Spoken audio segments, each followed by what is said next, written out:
મને સ્વામીજી તરફથી જે વિષય આપવામાં આવ્યો છે, આમ તો જો કે શાસ્ત્રોમાં વિષયોનો ત્યાગ કરવાનું કીધું છે, પણ હું આજે બરાબર વિષયને વળગી રહીશ, કારણ કે આ વિષયનો ત્યાગ નથી કરવાનો.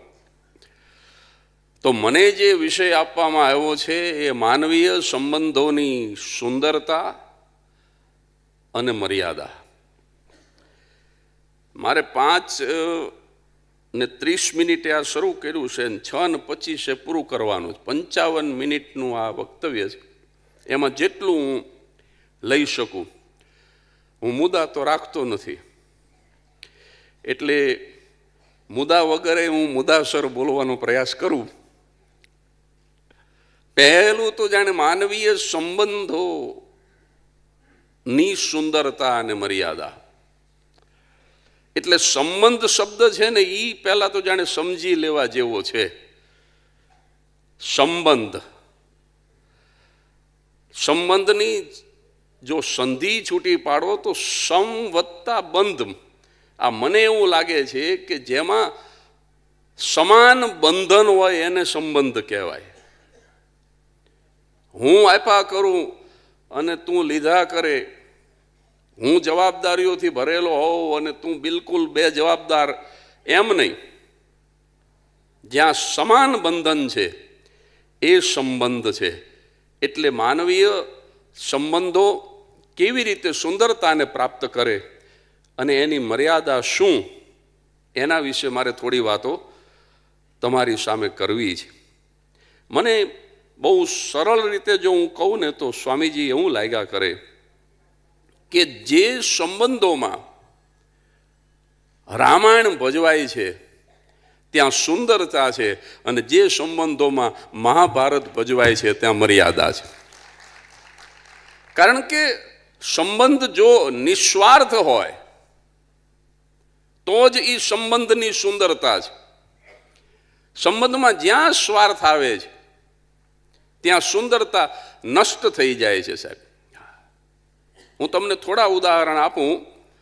શરૂઆત હું બે મિત્ર વચ્ચેનો સંબંધ કેવો હોવો જોઈએ, પછી પિતા અને પુત્ર, માતા અને પુત્ર, ભાઈ બહેન, આ સમય મર્યાદામાં જેટલા સંબંધોની છણાવટ થઈ શકશે એટલી હું કરીશ.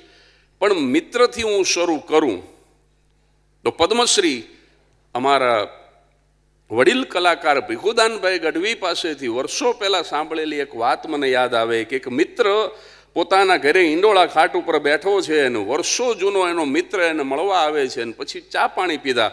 કરધણીએ સ્વાભાવિક પૂછ્યું કે કંઈક કામ હતું? તો કે હા, મારી દીકરીના લગ્ન આવે છે, તને તો ખબર છે, મારે એક 5,000 રૂપિયાની જરૂર હતી. એટલે તરત જ ગરદણી ઊભો થયો અને 5,000ને બદલે 10,000 રૂપિયા કબાટમાંથી કાઢી અને મિત્રને આપીને એમ કીધું કે હજુ પણ જરૂર પડે તો ચોક્કસ મને કહેજે, તારી દીકરીને ક્યાંય ઓછું ન આવે કે મારા પિતાએ મારો પ્રસંગ પાર પાડવામાં ક્યાંય કરકસર કરી, એવો રજમાત્ર ભાવ ન જાગે, એવી રીતે રંગે ચંગે પ્રસંગ પૂરો કરજે. એમ કરી અને પોતાના મિત્રને વિદાય કર્યો. મિત્ર જેવો ગયો એટલે ઈંડોળા ખાટ ઉપર બેસી અને બોર જેવડા આહુડે ગરદણી રોવા માંડ્યો. એટલે રસોડામાંથી એમના ધર્મપત્ની આવ્યા ને એને એટલું જ કીધું એના પતિને કે તમને ભરોસો નહોતો તો નહોતા દેવા, અને એને 5,000 માંગ્યા હતા ને તમે પાસે દાતારી કરીને 10 આપ્યા અને હવે રૂપિયા આપીને રોવા બેઠા. ત્યારે એ ગરદણી એટલું જ બોલ્યો કે હું એટલા માટે થઈને નથી રોતો, અને આ રૂપિયા તો મારે પાછા લેવાનાય નથી, તો કે તમે કેમ રડો છો? અને ત્યારે ગરદણી બોલ્યો હતો કે હું એટલા માટે થઈને રડું છું કે આ મારો બાળપણનો ગોઠિયો છે, મારો વર્ષો જૂનો મિત્ર છે, મને ખબર છે કે કેટલો સ્વમાની છે, ઈશ્વરની પાસે પણ ન માગે, નાજીર દેખૈયા યાદ આવે, હું હાથને મારા ફેલાવું તો તારી ખુદાઈ દૂર નથી, પણ હું માગું ને તું આપી દે વાત મને મંજૂર નથી. ઈશ્વરને પણ કહી શકે સાહેબ, સરકારી કચેરીનો મામૂલી પટાવાળો ઈશ્વરને કહી શકે કે હું માગું ને તું આપતો, એ વાત જ મંજૂર નથી, તને ખબર પડી જવી જોઈએ. એટલે આ ગરદણીએ કીધું કે મારો મિત્ર કેટલો સ્વમાની છે, મારી પાસે 5,000 રૂપિયા માગવા આવ્યો હશે ત્યારે એના પગ કેવી રીતે ઉપડ્યા હશે, એ વાતનું મને દુઃખ છે અને રડું છું એટલા માટે કે હું એનો મિત્ર હોવા છતાં હું મિત્રની પરિસ્થિતિને ઓળખી ન શક્યો, એટલા માટે હું રડું છું કે એ માગવા આવી પહેલાં મારે એને આપી દેવા જોઈએ. તો આ સંબંધોની સુંદરતા જ, જ્યાં કોઈ સ્વાર્થ નથી, જે સંબંધો નિસ્વાર્થ છે એ સંબંધોમાં સુંદરતા છે. જ્યાં જ્યાં સંબંધોમાં સ્વાર્થ આવ્યો ત્યાં મને એવું લાગે છે કે સુંદરતા નષ્ટ થઈ ગઈ, ત્યાં સંબંધોની મર્યાદા આવી ગઈ હોય એવું લાગે સાહેબ. મિત્ર સાથે મિત્રનો આવો નાતો હોવો જોઈએ. મિત્ર એસા કીજીએ જો ઢાલ સરીખા હોય, સુખ મેં પીછે પડા રહે और दुख में आगे હોય. મિત્રનું જ્યારે દુઃખ હોય ત્યારે એ આગળ આવીને ઊભો રહે, સુખમાં તો એ પાછળ હોય. પણ અત્યારે બે શબ્દ સાથે બોલાય છે, સગા સંબંધી. સાહેબ, સગામાં અને સંબંધીમાં મને એવું લાગે છે હવે ફરક એટલો જ છે કે તમે રૂબરૂ કંકોત્રી આપી અને આગ્રહ કરીને કહી આવો કે તમારે પધારવાનું જ છે, અને લગ્નના આગલે દી રિહાય એ હગા, હું નહીં આવું. અને પાછો બે જોડી ઉધાર સીવડાવીને બેઠો હોય કે આ લોકો આગ્રહ કરે તો બસમાં ચડી જવું. એટલે કંકોત્રી રૂબરૂ આપવા ગયા હોય ને છતાં રીસાય એને સગા કહેવાય. પણ કંકોત્રી સાહેબ લખી જ ન હોય અને છતાં એમ વિચારે કે પોસ્ટમાં કે કુરિયરમાં કંકોત્રી ક્યાંક ગોટે ચડી ગઈ હશે, બાકી મને આમંત્રણ આપ્યા વગર ન રહે, આવા વિચાર સાથે વગર કંકોત્રીએ આવીને કામે ચડી જાય એને વાલા કહેવાય, એને સંબંધી કહેવાય. સાહેબ, અત્યારે હવે સગામાં ને સંબંધીમાં ફરક થઈ ગયો છે. સગા છે એ સંબંધી નથી ને સંબંધી છે એ સગા નથી. અને બીજી મોટી સમસ્યા જો થઈ હોય તો આ ડિજિટલ જે સ્ક્રીન યુગ શરૂ થયો, કોઈ પણ ઉપકરણમાં જ્યાં પડદો આવે છે, જ્યાં સ્ક્રીન આવે છે, પછી મોબાઈલ હોય કે ટેબ્લેટ હોય કે કોમ્પ્યુટર હોય, આ ડિજિટલ યુગ જ્યારથી શરૂ થયો ત્યારે મોટું સાહેબ નુકસાન સમાજને શું થયું કે જે લોકો બહુ દૂર છે આપણે એનાથી નજીક આવી ગયા, અને જે લોકો સાવ નજીક છે એનાથી આપણે દૂર થઈ ગયા. સાહેબ, જેની સાથે જોડાયેલા રહેવાનું છે એનાથી દૂર થઈ ગયા, અને જે હજારો માઇલ દૂર છે, જે ક્યારેય મળવાના જ નથી, એની સાથે આપણા ફિજુલ સંવાદો શરૂ થઈ ગયા. કારણ કે આ સોશિયલ મીડિયાની અંદર જે બધા તમને લાઈક કરે છે એ ખરેખર તમે લખજો ને ક્યારેક 50,000 રૂપિયાની જરૂર છે, પછી કેટલા લાઈક કરે છે એ જોઈજો. એટલે અત્યારે સાહેબ સંબંધોની અંદર આપણે સુંદરતા ગુમાવતા ગયા. સંબંધ તૂટવાની દસમસ ખબર મળે છે. જ્યાં સ્વાર્થ પૂરો થઈ જાય ત્યાં સંબંધ પૂરો થઈ જાય. સાહેબ, આપણે સંબંધો પણ હવે મોબાઈલની જેમ સાહેબ, મોબાઈલમાં કેમ આપણે ઉપયોગી નંબર હોય તો જ ઉપાડવાનો, નહીતર નહીં ઉપાડવાનો, એમ સંબંધો પણ જો આપણને ઉપયોગી હોય તો જ રાખવાના. સાહેબ, સંબંધનો પાયો સ્વાર્થ બની ગયો, અને એટલા માટે સંબંધોની સુંદરતા નષ્ટ થઈ અને કુરૂપ થયા મારા ને તમારા સંબંધો. એક યુવાનને એના પિતાએ કીધું કે હવે તું યુવાન થઈ ગયો છું, તારું લગ્ન કરી નાખવું જોઈએ. તો એને એમ થયું કે પિતાજી વાત કરે છે તો કંઈક સારું જ હશે ને. એ કે કાંઈ વાંધો નહીં, તમે જેમ કહો એમ. એને ખબર નથી લગ્ન શું છે, અને એનું લગ્ન થયું.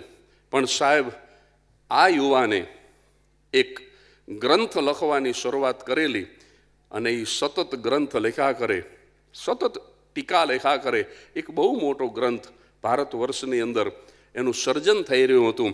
અને થતું એવું કે જમવાનો સમય થાય તો થાળી આવી જાય, અંધારું થાય, રાત પડે તો દીપક આવી જાય, એને જે કંઈ જોતું એ બધું મળી જાય. અમુક મહિનાઓ સુધી, અમુક લાંબા સમય સુધી, એક મોટી અવધિ, 2-5 કલાક નહીં, 2-5 દિવસ નહીં, આ યુવાન આ ગ્રંથ લખતો રહ્યો. ને એક સંધ્યાએ એને લેખન કાર્ય પૂરું કર્યું. લેખની નીચે મૂકીને આમ જોયું તો એક સ્ત્રી એની સામે ઊભી છે. એણે કીધું કે માફ કરજો, મેં આપને ઓળખ્યા નહીં. તો કે આટલા મહિના પહેલા જાડી જાન જોડીને તમે જેને પરણવા આવ્યા હતા એ હું તમારી પત્ની છું. અને સાહેબ નિશ્વાસ નખાઈ ગયો પેલા માણસ ના હૃદયમાંથી. એણે કીધું કે હું તો પ્રતિજ્ઞાબદ્ધ છું. કે શું? તો કે મેં એવી પ્રતિજ્ઞા કરી છે કે આ ગ્રંથનું લેખન કાર્ય પૂરું થાય એ પછીના પહેલા સૂર્યોદયે મારે સંન્યાસ ગ્રહણ કરી લેવો. હવે સૂર્યાસ્ત થઈ ચૂક્યો છે, એક રાત આડી છે. આપ જ મને કહો કે આ બાકી બચેલા સમયમાં આપણે શું કરવું જોઈએ? સાહેબ ભારત વર્ષની સન્નારી કેટલી મહાન હશે સાહેબ. એણે એમ કીધું કે તમે જે વર્ષોના અધ્યયન પછી એના અર્ક સ્વરૂપે જે ગ્રંથનું સર્જન કર્યું છે એના ઉપર મને ટૂંકું પ્રવચન કરો. અને સાહેબ પેલા પતિએ પ્રવચન શરૂ કર્યું. એક વક્તા એક શ્રોતા, બે જણા દિલથી મળે તો એક મજલિસ છે મરીજ. દિલ વિના લાખો મળે, અમે એને સભા કહેતા નથી. આમ પ્રવચન પૂરું થયું. સૂરજ નારાયણે કોર કાઢી, સૂર્યોદય થયો સાહેબ. અને પેલા માણસે વચન પ્રમાણે સંસાર ત્યાગ કરવા માટે થઈ અને એ ઊભો થયો. પણ એ જતા જતા એની આંખમાં આંસુ હતા. અને એણે એટલું જ કીધું પોતાના પત્નીને કે આ રીતે તમારું દાંપત્ય જીવન પૂરું થયું એનો તમને અફસોસ તો નહીં થાય ને? નિરર્થક તો નથી ગયું ને તમારું દાંપત્ય જીવન? અને ત્યારે સાહેબ એ ભારતની સન્નારીએ કીધું હતું કે વાચસ્પતિ મિશ્ર જેવા વિદ્વાનની આંખમાં જો મારા માટે આંસુ આવે ને એ જ મારા જીવનની સફળતા છે. ભલા માણસ, એ જ મારા જીવનનું સાફલ્ય છે કે આવો વિદ્વાન એને મારા માટે થઈને એની આંખમાં આંસુ આવે. સફળ થઈ ગયું મારું દાંપત્ય જીવન. અને ત્યારે વાચસ્પતિ મિશ્રએ કીધું કે જગત વાચસ્પતિ મિશ્રને ભૂલી જશે પણ તમને નહીં ભૂલે. એટલે આ ગ્રંથનું નામ હું તમારા નામ ઉપરથી ભામતી રાખું છું. જગત મને ભૂલી જશે પણ ભામતીને નહીં ભૂલે.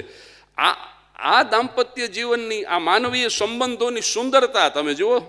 કશું જ લેવાનું નહોતું અને છતાં એમ લાગ્યું કે આપણે સફળ છીએ, આપણો જન્મારો સફળ છે. નહીતર તકલીફ શું થાય કે લેવાની જ વૃત્તિ હોય.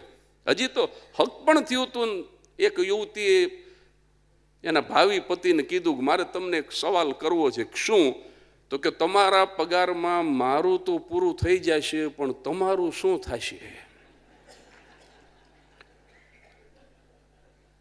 આ સવાલ હું સાંભળી ગયો.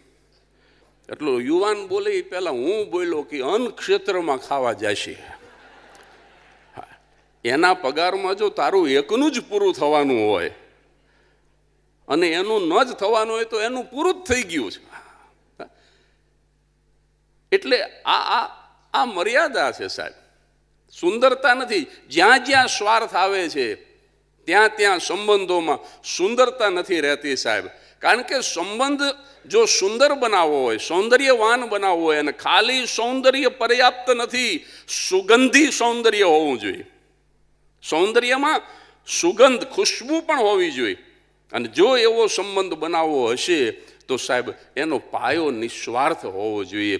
એનો પાયો સાહેબ સમર્પણ હોવો જોઈએ. એનો પાયો સ્નેહ હોવો જોઈએ. એનો પાયો સાયુજ્ય હોવો જોઈએ. એનો પાયો સમજણ હોવો જોઈએ.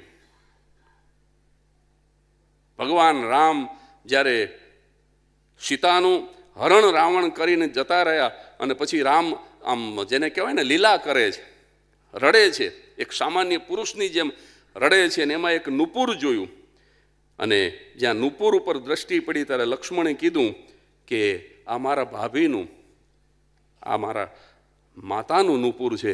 તો કે લક્ષ્મણ તમે આત્મવિશ્વાસ સાથે કહી શકો? કે હા, હું આત્મવિશ્વાસ સાથે કહી શકું કે આ મારા ભાભીનું જ નુપુર છે.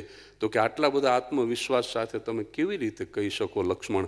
અને ત્યારે લક્ષ્મણનો જવાબ હતો કે કદાચ જો કંગન હોત, કદાચ જો હાર હોત, કદાચ નથડી હોત, કદાચ બૂટી હોત તો હું આટલા આત્મવિશ્વાસ સાથે ન કહી શકો હોત મોટાભાઈ. પણ નુપુર છે એટલા માટે હું કહી શકું કે આજ દિવસ સુધી મેં મારા ભાભીના ચરણોથી ઉપર દ્રષ્ટિ જ નથી કરી. મારી દ્રષ્ટિ સતત એમના ચરણ કમળની અંદર, જ્યારે જ્યારે મેં એમની સાથે વાત કરી છે ત્યારે એમના ચરણ કમળમાં જ મેં મારી દ્રષ્ટિને સ્થિર રાખી છે. આ નુપુર ઉપર જ સતત મારી દ્રષ્ટિ રહેતી, એટલે હું આત્મવિશ્વાસ સાથે કહી શકું કે આ મારી માનું. દિયર અને ભોજાઈનો સંબંધ એ તો મા અને દીકરા જેવો પવિત્ર સંબંધ છે. આ માનવીય સંબંધોની સુંદરતા છે સાહેબ. રામાયણની અંદર જે કંઈ સંબંધો છે એ બધા જ સંબંધોની સુંદરતાની પરાકાષ્ઠા છે. મહાભારતની અંદર તમને જે કંઈ સંબંધો જોવા મળશે એની અંદર કેવળ લેવું.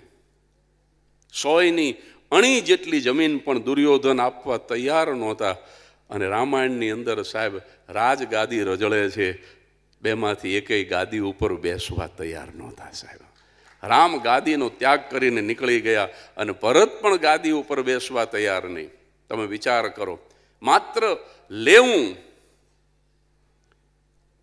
એ મહાભારત છે. જ્યાં મારું મારું થાય છે એ મહાભારત છે, અને જ્યાં તારું તારું થાય છે એ રામાયણ છે. અને એક વાક્ય મને ગમે છે કોઈ વિદ્વાનનું, કે ભગવાન એમ કહે છે કે જો તું મારું મારું કરીશ તો હું તને મારું, પણ જો તું તારું તારું કરીશ તો હું તને તારું. સ્વાર્થના રંગે ફૂલો ખુશ્બુ વિનાના થઈ ગયા. સ્વાર્થનો રંગ જ્યાં આવે છે ને ત્યાં ખુશ્બુ નથી રહેતી, પછી ત્યાં સૌંદર્ય નથી રહેતું સંબંધોની અંદર. સ્વાર્થના રંગે ફૂલો ખુશ્બુ વિનાના થઈ ગયા અને વેરના વાયુથી સૂના આશિયાના થઈ ગયા. વેરના વાયુથી સૂના આશિયાના થઈ ગયા. તમે સાહેબ કોઈ પણ સંબંધ લો, આપણો માનવીય સંબંધ, બે પડોશી વચ્ચેનો સંબંધ લ્યો. જૂના જમાનાની અંદર પડોશી વચ્ચે કેવા સંબંધો હતા, એની સુંદરતા હતી. એને વંદન કરવાનું મન થાય એવા સંબંધ હતા, કારણ કે સ્વાર્થ નહોતો. મારી પોતાની લખેલી એક કવિતા કે 5 વાગે ને પરોડીએ અમે ગાડા હાથી જોડતા, ઢોરાને ધફેડીને ખાવા અમે વેલા હાર છોડતા, ઘંટી અને ગમર વલોણા પ્રભાતિયા ગાતા હતા અમીર, તેદી ગરીબોને ખવડાવીને ખાતા હતા, વાવ કુવાને વિરડા તેદી મીઠા પાણી દેતા હતા, વરણ 18 વગર વેરથી કેવા રાજી રહેતા હતા, અને નટ મોલ અને બજાણિયાના ખેલ ચોરે થતા હતા, અને ત્રીજી પેઢી તેડીને ખભે ભાભા જોવા જતા હતા, અને ભાત મૂકીને ભારિયા માથે મનડામાં મુસ્કાતી હતી, મોલ ભાળી ઊભા વગડે એ હૈયામાં હરખાતી હતી. એની એક પંક્તિમાં મેં લખ્યું છે કે પીડ જોઈને પાડોશીની પડતું આંસુ ખારું હતું.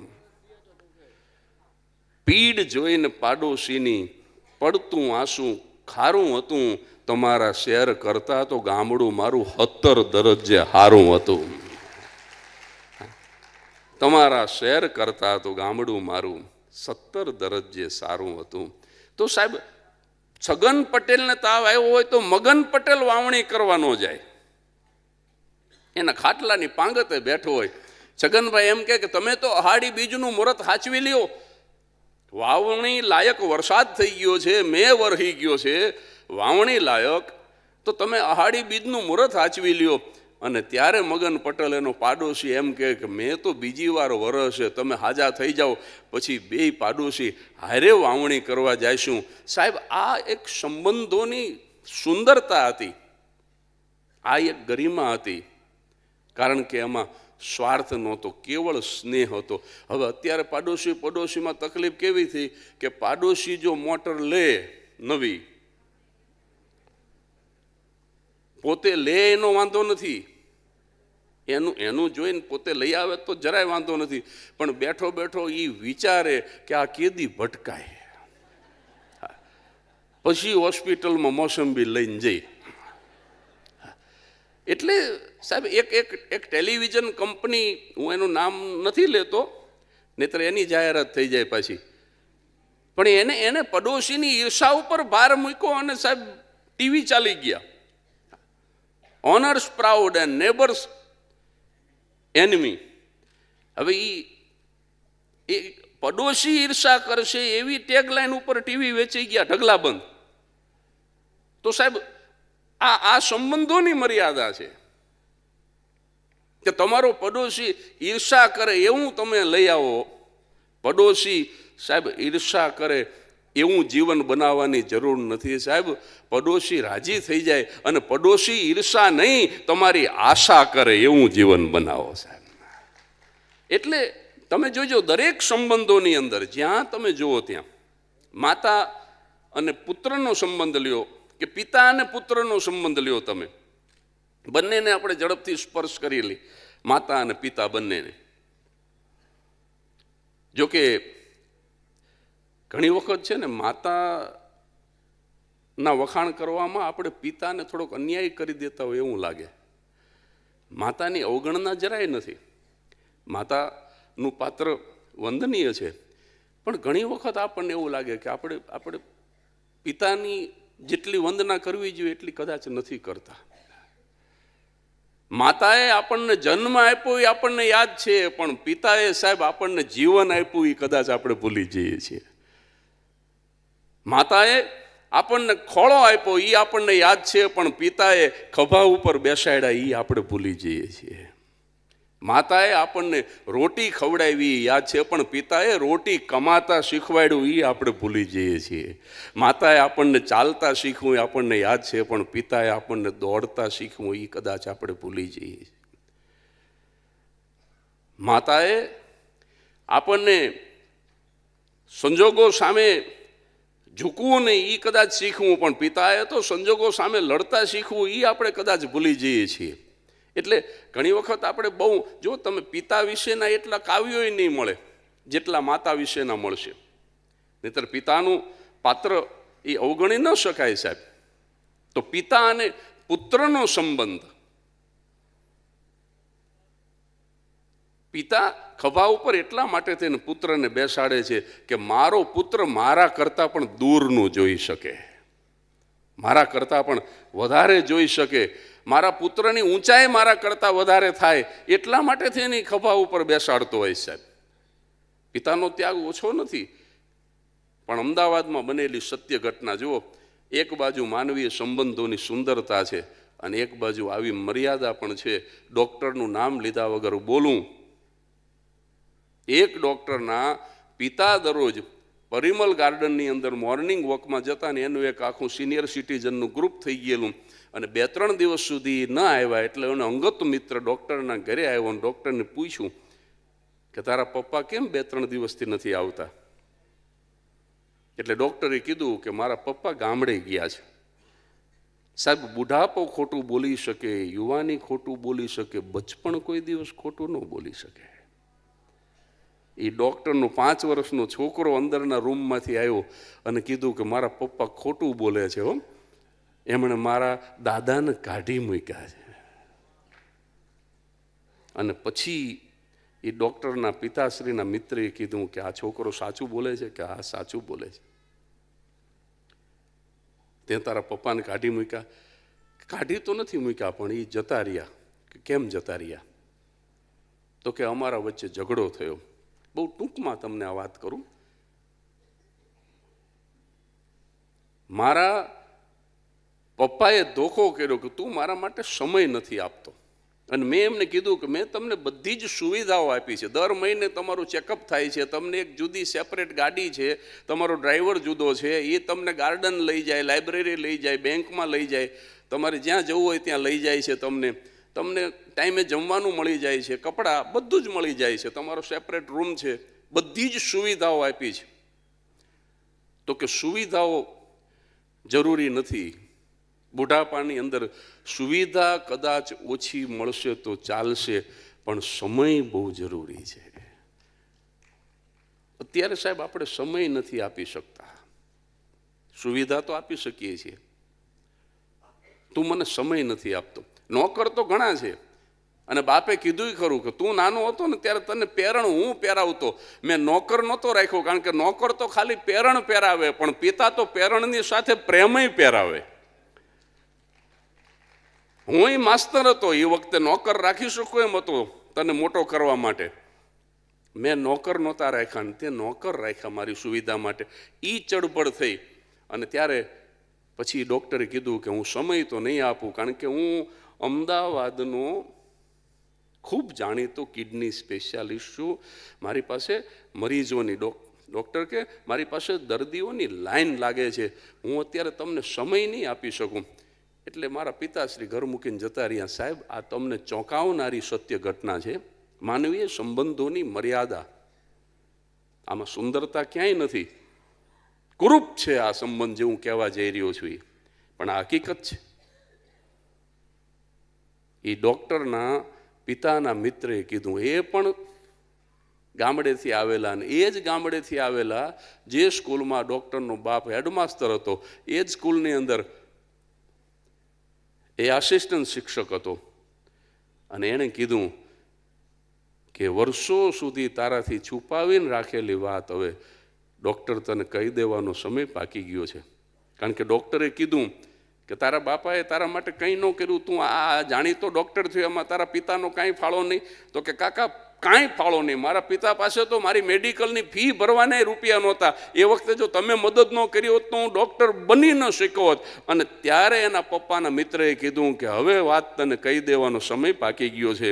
જો તારો બાપ પ્રાથમિક શાળાનો હેડમાસ્તર હતો તો હું પ્રાથમિક શાળાનો શિક્ષક જ હતો. તારા પિતા પાસે પૈસા ન હોય તો મારી પાસે ક્યાંથી હોય? તું આ શહેરનું જાણીતું કિડની સ્પેશિયાલિસ્ટ થઈ શક્યો એનું કારણ તારા પિતાએ એની એક કિડની વેચીને તારી મેડિકલની ફી ભરી છે. સાહેબ, પછી ડૉક્ટરને એમ થયું કે આ બાપને કાઢી ન મુકાય. પણ સ્વામી, એની કરુણતા તો એવી હતી કે કાલુપુર રેલવે સ્ટેશનના બાકડે એ બાપ મળી તો ગયો, પણ દુર્ભાગ્ય એ હતું કે એ બાપ જીવતો નહોતો. તો સાહેબ, આ ક્યાં સુધી આ વિજ્ઞાન આપણને ફાયદો કરી ગયું કે આપણને નુકસાન કરી ગયું, એ તો ક્યારેક એકલા બેસો ત્યારે જરાક આત્મચિંતન કરજો. આ ટેકનોલોજી માનવીય સંબંધોને સુંદરતા તરફ લઈ જાય છે કે માનવીય સંબંધોને કુરૂપ બનાવી રહી છે? સાહેબ, સ્વકેન્દ્રી થઈ ગયો માણસ. અને જ્યાં સ્વકેન્દ્ર, જ્યાં સ્વાર્થ, જ્યાં સ્વાર્થ, જ્યાં હું આવે છે ત્યાં સુંદરતા નથી. જ્યાં તું છે ત્યાં સુંદરતા છે. SUN અને SIN બે અંગ્રેજી શબ્દ છે. SUN સન, સન એટલે સૂર્ય, સૂર્ય એટલે પ્રકાશ. પણ SIN એટલે પાપ, બીજો અર્થ અંધકાર, અંધારું. હવે બેમાં S અને N તો કોમન છે. જો આમાં વચ્ચે યુ છે અને આમાં આઈ છે. તો સરળ વાત એટલી જ છે કે સાહેબ, જ્યાં યુ છે, જ્યાં તું છે ત્યાં પ્રકાશ છે, જ્યાં આઈ છે, જ્યાં હું છે ત્યાં અંધકાર છે, કેવળ અંધકાર છે. સાહેબ, જ્યાં હું નીકળી જાય, હું કરું એ જ અજ્ઞાનતા, શકટનો ભાર જેમ શ્વાન તાણે. નરસિંહ મહેતા.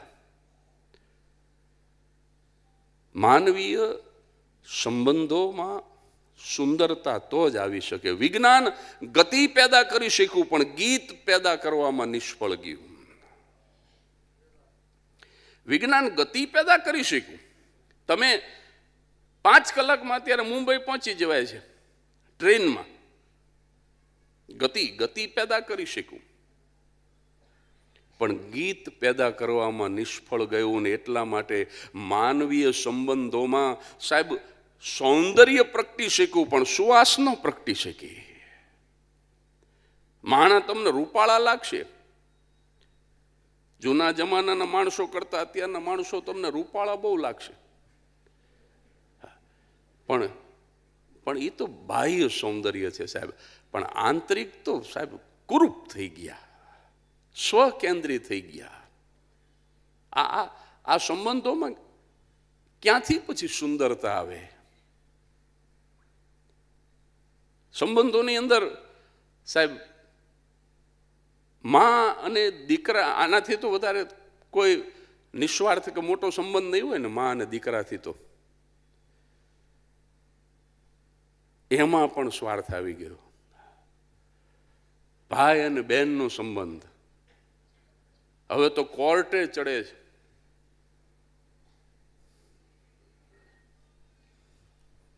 કેટલી બહેનો અત્યારે કોર્ટે ચડી છે મિલકતમાં ભાગ લેવા માટે. સગા ભાઈ બહેન હોય, બોલા વ્યવહારનું હોય.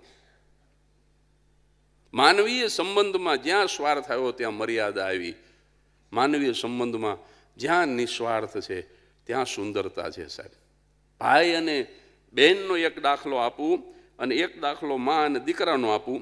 ભાઈ અને બહેન માટે તો તમારે કચ્છમાં જ જવું પડે અને તમારે સુખ પર જવું પડે. સત્ય ઘટનાનો પ્રસંગ છે.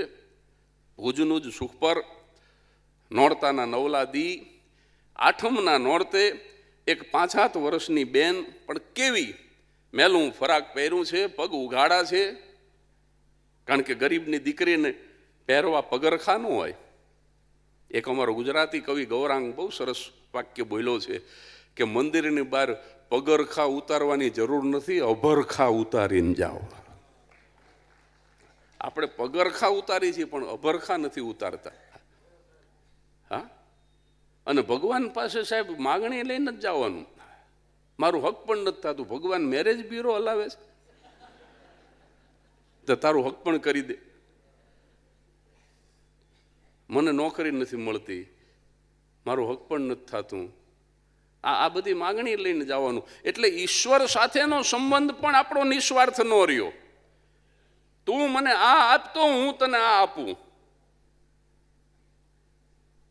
આમાં ક્યાં સુંદરતા આવે? 5-7 વર્ષની દીકરી સુખપરની હાંકડી શેરી આઠમના નોરતે આરતી ટાણું, મેલું ફરાક પહેર્યું છે, પગ ઉઘાડા છે, માથે ગરબો રહી ગયો છે, ગરબામાં દીવો પ્રગટાવેલો છે, અને કાંખમાં 2-2.5 વર્ષના પોતાના ભાઈને તેડી અને એ 7-8 વર્ષની દીકરી આમ ગરબો ફેરવા નીકળી છે. અને એ હાંકડી શેરીમાં એક 70-72 વર્ષના બુઢા વાણિયાની દુકાન આગળ આવીને દીકરી ઊભી રહી. એટલે અંદર જે શેઠ બેઠો હતો એણે આ દીકરીને એટલું કીધું કે તારા ભાઈને ઘરે મૂકીને ગરબો ફેરવા નીકળતી હોય. અને સાહેબ 5-7 વર્ષની દીકરીની આંખમાંથી બોર જેવડા આહુડા પડી ગયા. એટલે પેલા શેઠને એમ થયું કે નોરતાના નવલા દી છે અને મેં આ દીકરીનું દિલ દુખાયું. એટલે એ કાટ દુકાનના પગથિયા ઉતરીને નીચે આવ્યો. અને 70-72 વર્ષનો બુઢો શેઠિયો એ 7-8 વર્ષની દીકરીના આહુડા લૂછી અને તે દિવસે એટલું બોલ્યો હતો કે બેટા, હું તને છેટેથી આવતી જોતો હતો.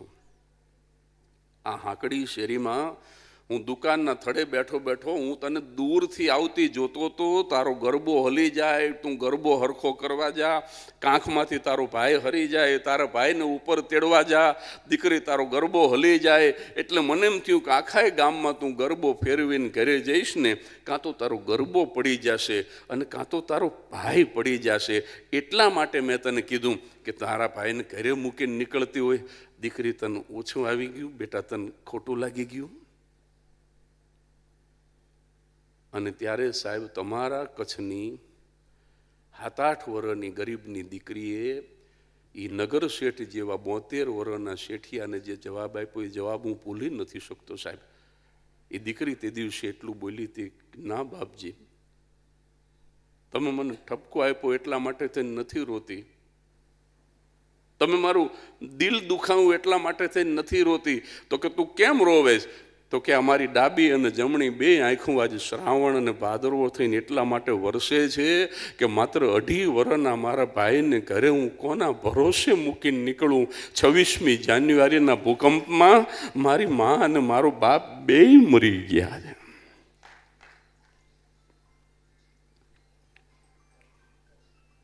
તો તમે વિચાર કરો સાહેબ, માત્ર 1 મિનિટમાં મકાન મલબો થઈ ગયું હોય. 1 જ મિનિટની અંદર નજર સામે મા અને બાપ 2 મરી ગયા હોય.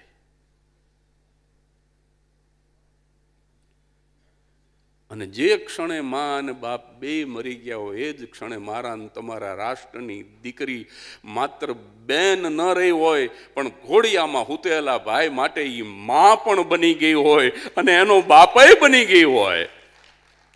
અને એવી દીકરી મારા ને તમારા સંસ્કારને જીવતા રાખવા માટે, મારા ને તમારા સનાતન હિન્દુ ધર્મને જીવતો રાખવા માટે, મારી ને તમારી શ્રદ્ધાને જીવાડવા માટે એ ગરીબ બાપની દીકરી પોતાના 2-2.5 વર્ષના ભાઈને તેડીને માથે ગરબો મૂકીને જો ફરવા નીકળી હોય, અને ભવિષ્યમાં જો આવી દીકરી તમને સામે મળે કેવી કે 5-7-8 વર્ષની ઉંમર હોય, મેલું ફરાક પહેર્યું હોય, માથે ગરબો રહી ગયો હોય, ગરબામાં દીવો પ્રગટાવેલો હોય, એના કરતાં અગત્યની વાત તો એ કે મા બાપ વગરના 2-2.5 વર્ષના ભાઈને તેડી મારા ને તમારા સંસ્કારને જીવાડવા માટે, મારા ને તમારા હિન્દુત્વને જીવાડવા માટે, મારા ને તમારા અંદર રહેલી શ્રદ્ધાને જીવાડવા માટે આવી કોઈ દીકરી જો ગરબો ફેરવા નીકળી હોય ને, તો ત્યાં ઊભા રહી જાય. જો 5 મિનિટ માટે નહીં, 5 સેકન્ડ માટે, માત્ર 5 સેકન્ડ માટે 2 હાથ જોડી અને એ દીકરીને પગે લાગી લેજો. કારણ કે આનાથી મોટી ખોડિયાર તમને ક્યાંય નહીં મળે,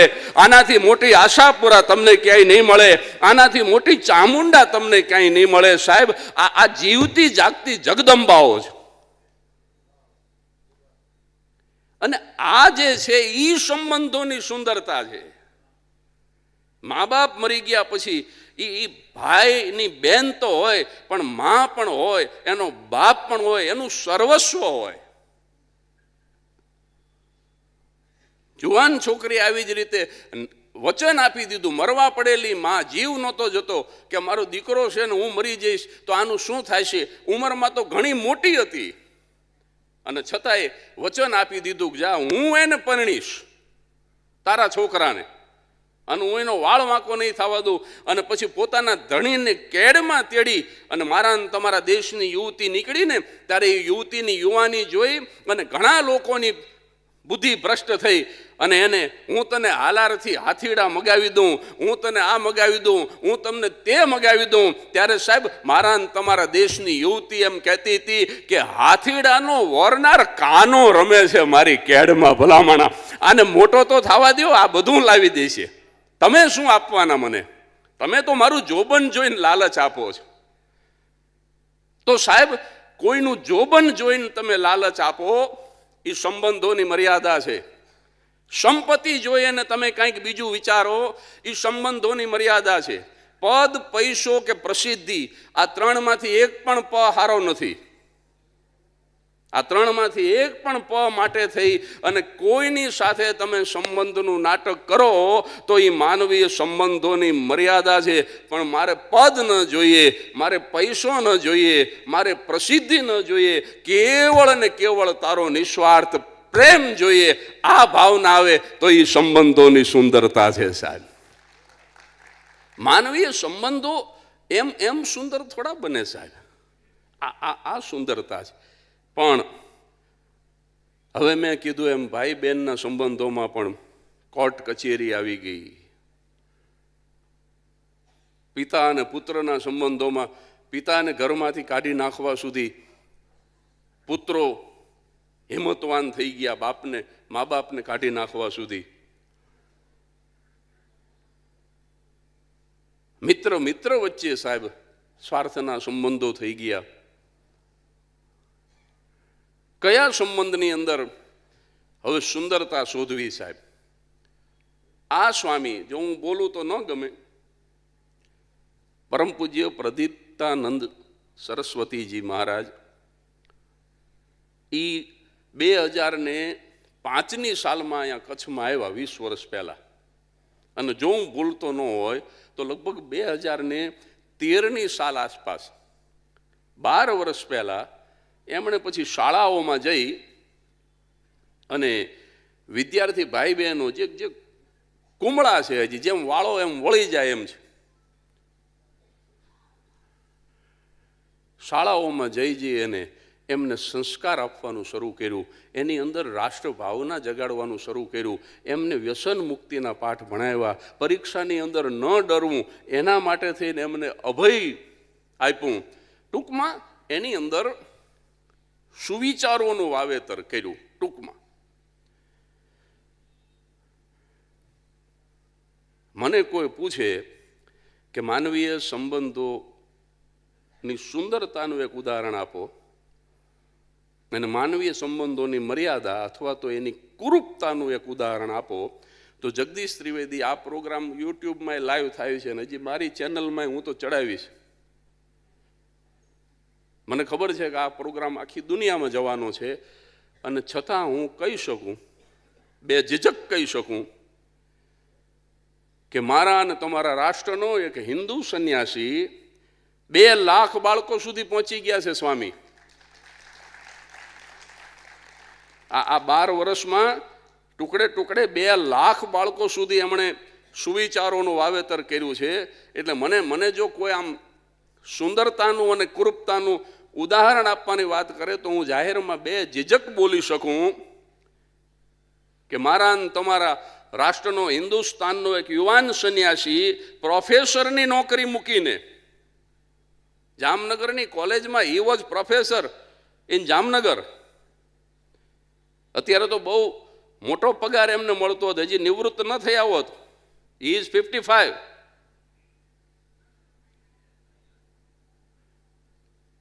કાન ખોલીને સાંભળજો હિન્દુઓ,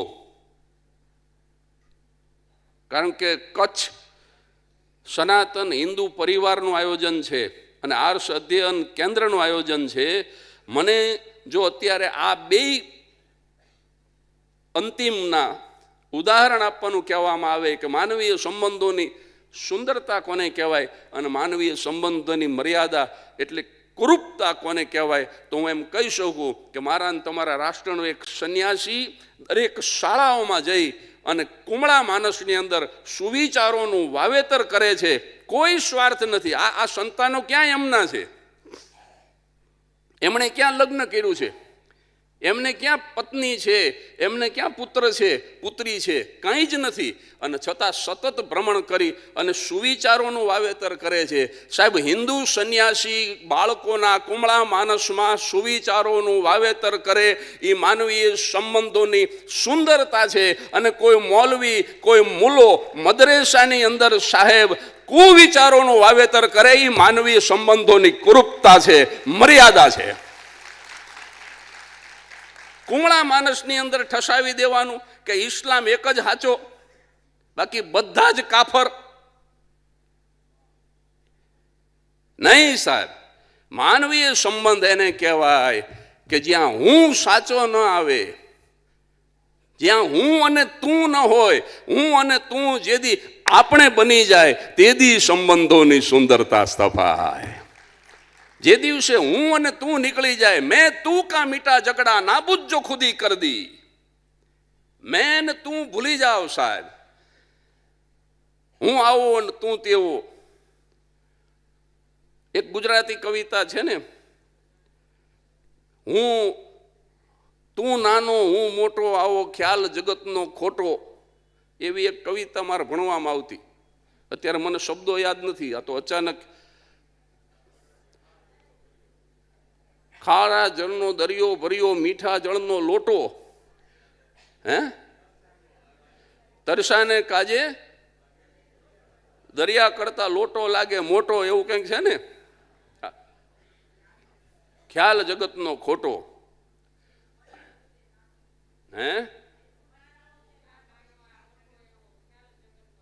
હા, જેનું મન નાનું તે નાનો, મન મોટું તે મોટો. તમે એમ કહો કે મારો ધર્મ જ સાચો, મારી માન્યતા જ સાચી, મારો ભગવાન જ સાચો. અને સાહેબ, હિન્દુ મુસ્લિમની વાત છોડો ને, આપણે હિન્દુઓની અંદર કેટલા ફાંટા છે. મુસ્લિમનું છોડો, આપણા હિન્દુઓની અંદર તમે જુઓ. આ સ્વામીજી જે પ્રયાસ કરી રહ્યા છે એ તમામ હિન્દુઓને એક સિંગલ રૂફની નીચે, એક સિંગલ છતની નીચે, એક છત્રની નીચે, અંડર ધ સિંગલ રૂફ બધાને એકત્ર કરવાનો પ્રયાસ કરી રહ્યા છે. એ માનવીય સંબંધોની સુંદરતા છે સાહેબ. આપણે હિન્દુઓમાં જ જુઓ ને, બીજાની ક્યાં વાત કરવી. કૃષ્ણને માનતા હોય, ડાકોર વાળાને માને, એ દ્વારકા વાળાને ન માને. શ્રીનાથ દ્વારા વાળા પાછા બેમાંથી એક ન માને. તો એક જ ભગવાન છે ને. આ હરી બેઠો, આ લાલો બેઠો છે, લાલો. વજે વજે ક મંડનમ સમસ્ત પાપ ખંડનમ સ્વભક્ત ચિત રંજનમ નમામિ નંદ નંદનમ સુપિચ્છ ગુચ્છ મસ્તકમ સુનાદ વેણુ હસ્તકમ. આ લાલો છે, અખિલ બ્રહ્માંડનો અધિપતિ છે, પૂર્ણ પુરુષોત્તમ છે, એમાંય ભેદ. એટલે સાહેબ આપણો જ વિચારો ને, બીજાની વાત છોડો, આત્મચિંતન કરી આપણું જ. તો કેટલા બધા જુદા જુદા વાડાઓમાં આપણે વિભક્ત થઈ ગયા છે. એટલે અમારો ધર્મ સાચો ને તમારો ખોટો, ત્યાં સંબંધોની સુંદરતા નહીં આવે. મેં તું કા મીઠા ઝઘડા, જોલો શેર અધૂરો રહી જાત. મેં તું કા મીઠા ઝઘડા નાબૂદ જો ખુદી કર દી, ખુદીને નાબૂદ કરો. હું પણ છોડો અહમ. મેં તું કા મીઠા ઝઘડા નાબૂદ જો ખુદી કર દી, તો શું થાય? દેખા તો તું હી તું હૈ, હરસું જો નજર ડાલી. સાહેબ, એક વખત ખુદીને નાબૂદ કરી નાખશો, એક વખત હું ને છોડી દઈશો, પછી બધે જ તું તું તું તું, તું હી નામ, તું હી નામ, તું હી નામ. દેખા તો તું હી તું હૈ, હરસું જો નજર ડાલી. અને આ ખાલી બોલવા ખાતર નથી બોલતો સાહેબ. 8 વર્ષથી 1 રૂપિયો ઘરે નથી લાવ્યો એટલે બોલું છું. નહીતર અત્યારે છે ને, દાંપત્ય જીવન જરાય સારું ન હોય, એ પાછા દાંપત્ય જીવન કેમ જીવશો એના પ્રવચન કરે છે. અને ઘરે જાઓ તો હાણસીના છૂટા ઘા થતા હોય. નહીં, આ જીવનમાં ઉતારીને બોલું છું. આજે જે 51,000 રૂપિયા લેવાના છે સ્વામીજી પાસેથી, એ બેન કોણ છે? હું મળ્યો નથી અમને. કયા બેન લેવા આવ્યા છે? હે, આ બેઠા જો, આ સંસ્થા ચલાવે છે. આ બેનને જિંદગીમાં જોયા નથી. એ બેનને અહીંથી ડાયરેક્ટ આમના હાથે પૈસા આપી દેવાના છે, ઘરે લઈ જાય. બ્રાહ્મણના પેટનો નહીં. આ જીવીએ છીએ એટલે બોલી છીએ. ચારિત્ર વગર હિંમત ન આવે સાહેબ. પૈસા ખાતા હોય આ રીતે બોલી જ ન શકે જાહેરમાં. એ બીતા હોય, હમણાં પકડી પાડશે.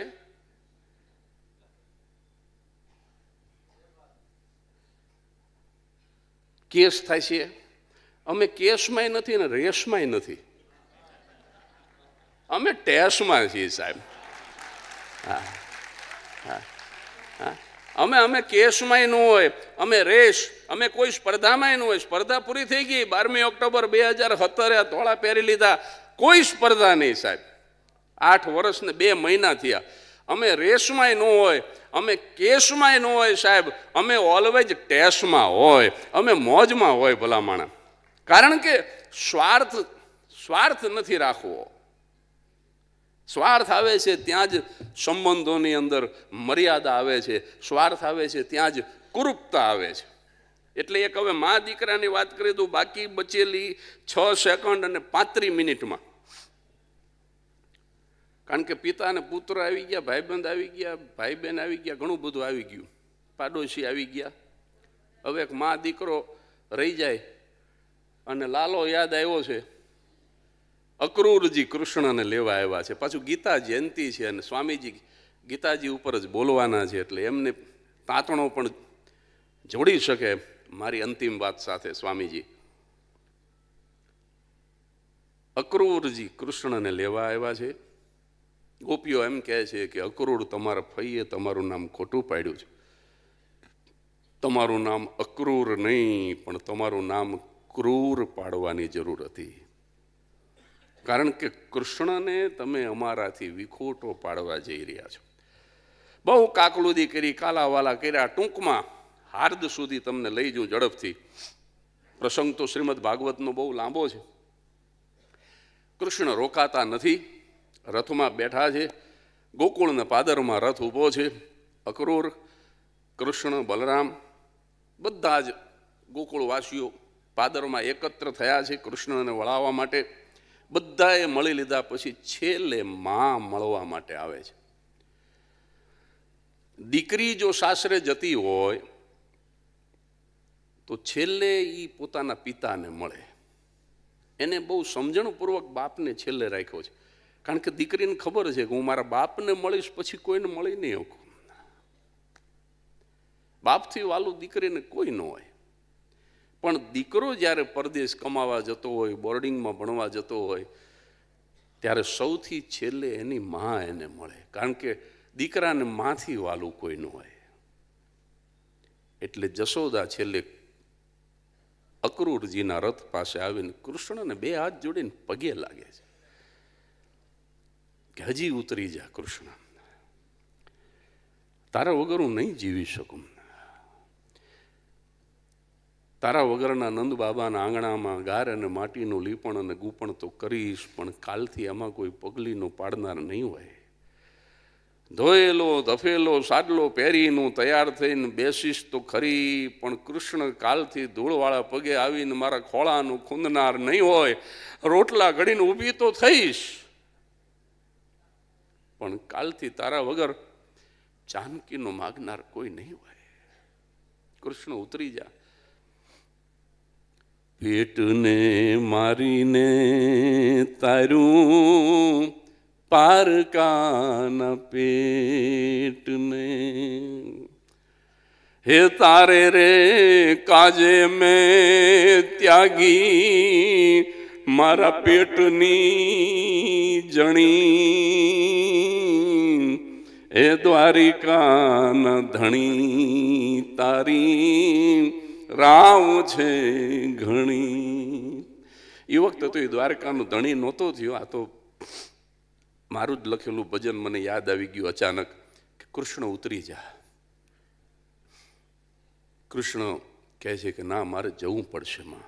જે કામ માટે તેનું આવ્યો છું એનું બીજું કદમ ઉપાડવાનો સમય થઈ ગયો છે.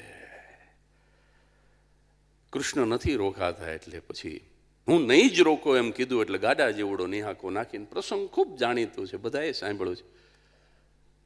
માં તે દિવસે એટલું બોલી કે તું જવાનો જ હોય, ન જ રોકાવાનો હોય તો મને વચન આપતો જા. શું કે એક વખત મેં તને તારા તોફાનોથી તંગ આવી, તારી શરારતોથી તંગ આવી, મેં તને ખાંડણી હારે બાંધી દીધો હતો, ને પછી તારા માખણ જેવા કોમળ શરીર ઉપર જે હીરની દોરીના આંકા પડ્યા, પછી તારી પીડા જોઈને હું બહુ રડી હતી. ને તે દિવસે પહેલી વખત મને યાદ આવ્યું કે આ મારો નથી છતાં મેં માર્યો. આ તો પારકી અમાનત છે. એટલે જો તું ન જ રોકાવાનો હોય, જતો રહેવાનો હોય તો મને વચન આપતો જા કે મેં તને ખાંડણી હારે બાંધી દીધો તો એક પ્રસંગ તું કાયમને માટે ભૂલી જઈશ. અત્યારની ભાષામાં કહી તો તારા માઇન્ડની ફ્લોપીમાંથી એને ડિલીટ કરી નાખીશ.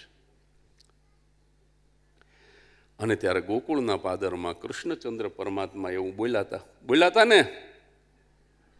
હા પાડે. તે દિવસે આ કાળિયો ઠાકર એટલું બોલ્યો હતો કે માં હું બધું ભૂલી જઈશ. મામા કંસને મારવાનો છે એ કદાચ ભૂલી જઈશ. એનાથી આગળ વાત કરું તો હું કુરુક્ષેત્રના મેદાનમાં મહાભારતનું ઘોર કરાલ યુદ્ધ જગાડવાનો છું એ પણ કદાચ ભૂલી જઈશ. અને એનાથી આગળ વાત કરું તો યુદ્ધના મેદાનમાં વિશ્વને બુદ્ધત્વ પ્રાપ્ત થાય એવો ગીતા નામનો ગ્રંથ હું આ દુનિયાને ભેટ ધરવાનો છું એ પણ કદાચ ભૂલી જઈશ. અને એનાથી આગળ વાત કરું તો તારો આ કાનુડો જેને ગોવાળિયા માખણ ચોર કહે છે, એક દિવસ સોનાની નગરી દ્વારકાનો રાજા બનીને બેસવાનો છે ગુજરાતના છેવાડે, એ પણ કદાચ ભૂલી જઈશ. અને માં હવે જવું જ છું તો પછી તારાથી શું છુપાવું. એક દિવસ પ્રાચીના પીપળા નીચે પારાદીના બાણથી મારો પણ પંચછેદ થવાનો છે. અને મારે પણ માં આ બધી માયા હંકેલીને એક દિવસ સ્વધામ જવાનું છે એ પણ કદાચ ભૂલી જઈશ. પણ તે મને ખાંડણીયારે બાંધ્યો તો એ મારા કૃષ્ણ અવતારમાં તો શું, મારા હવે પછીના એક પણ અવતારમાં હું ભૂલી નહીં શકું. કારણ કે હું ત્રિભુવનનો નાથ, આ જગતની કોઈ તાકાત મને બાંધી ન શકે. પણ માની મમતાના તાતણે એકવાર મારે બંધાઈ જવું પડ્યું હતું. એ તો હું ક્યારેય નહીં ભૂલું, કદાપી નહીં ભૂલું. આ એક ઉચ્ચ કક્ષાનો ઉત્કૃષ્ટ સંબંધ, માનવીય સંબંધોની જેને કહેવાય ને કે શિખર, માનવીય સંબંધોનું ગિરી શિખર, એનાથી ઉપર કાંઈ નહીં સાહેબ, મા અને દીકરાના સંબંધથી. પણ એ સુંદરતા એટલા માટે છે કે માને સ્વાર્થ નથી. નહીતર એક છોકરાને ફાંસીની સજા થઈ અને કીધું કે શું અંતિમ ઈચ્છા છે, કે મારી માને મારે મળવું છે, છેલ્લી 1 મિનિટ. અને એની મા પાસે લઈ ગયો તો એની માના નાક ઉપર બટકું ભરી લીધું. ઓલા સરકારી જે કંઈ માણસો આવ્યા હતા એ કે ભલા માણસ આવી રીતે મળે માને? લોહી કાઢી નાખ્યું, નાક ઉપર બટકું ભરી લીધું. તો કે એટલા માટે ભર્યું કે હું જ્યારે બાલ મંદિરમાં હતો ને ત્યારે પેન્સિલ ચોરીને આવ્યો હતો, તેથી આને મને લાફો ન માર્યો, નહીંતર અત્યારે મારે ફાંસી ઉપર ન ચડવું પડે. કારણ કે માનવીય સંબંધો ધીમે ધીમે ધીમે જ્યારે સુંદરતા ગુમાવે છે ને ત્યારે પછી કુરૂપતાને પ્રાપ્ત કરે. અને સાહેબ, નાનકડી એવી ચોરી માણસને ફાંસીના માચડા સુધી લઈ જઈ શકે. જો માં એને ન રોકે, 100 શિક્ષક બરાબર એક માતા છે, પણ એ માતા જો પોતાની ફરજ ચૂકી જાય, પોતાએ જે કરવાનું છે એ ચૂકી જાય, તો સુંદરતાની જગ્યાએ મર્યાદા સુધી માનવીય સંબંધ પહોંચી જાય. એટલે તમારા તમામના સંબંધો સુંદરતાને બરાબર વળગી રહે અને કોઈ પણ જાતની કુરૂપતા તમારા માનવીય સંબંધોની અંદર ન પ્રગટે એવી પરમ કૃપાળુ પરમાત્મા આ સામે ઊભો એ લાલો એને વંદન કરી અને બરાબર 6:25 મારી વાત પૂરી કરું. હરિઓમ તત્સત.